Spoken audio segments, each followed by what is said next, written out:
Mayroon ako ipapakita sa inyo. Kita niyo ba ito? 6 inches yan. Ay, 6 yung tahi dito. Tapos, from bones, sunod yung lanit-lanit, yung taba, tapos yung balat. So, 4 layer yung kalalim niya. Sabi ng surgeon na nagtahi nito noon, buti hindi naabot yung buto. Dahil kung naabot daw yung buto, malamang yung braso ko, liliit to, yung magiging itos na siya. At thanks God, dahil hindi siya nakaabot doon. So, at nagpapasalamat ako dahil yung time na yun, yung gumawa nito, surgeon talaga. Nagkataon, nandun yung doktor na surgeon.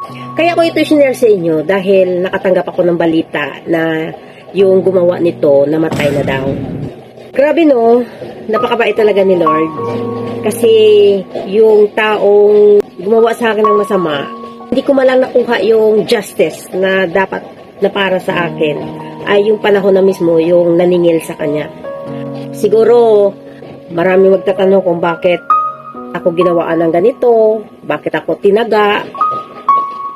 Hindi ko rin alam, hindi ko rin kayo masagot kung bakit nga ako tinaga, kasi una, hindi naman kami nag-away, wala naman kaming alitan, basta lang nakainom lang siya, pinuntahan ako sa bahay, at bigla na lang akong tinaga. So, yun na yun yung time na nangyari ito. Tapos, na-hospital ako. Actually, on the spot naman siya nakulong. Hinuli naman siya kaagad.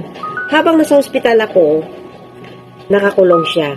So, humiling sa akin yung mga magulang na sabi nila, kung ipapakulong ko daw yung anak nila, kawawa naman yung mga anak dahil marami siyang anak. So, ako bilang ina, naiintindihan ko naman yun. Na kawawa yung mga bata, mawala ng tatay. So, ang ginawa ko, pinuntahan ko siya sa presinto.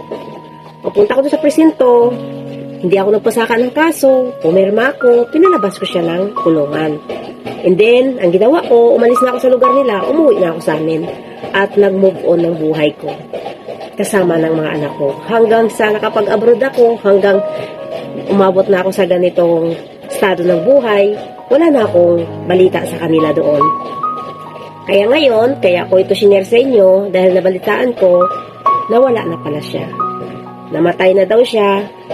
Kaya nalulungkot din ako. Gusto ko rin iparating sa kanila. Nakikiramay ako sa pangyayari. At nagpapasalamat din ako dahil kahit hindi ko man nakuha yung justice na para sa akin, parang feeling ko ngayon nagkaroon na ako ng justice.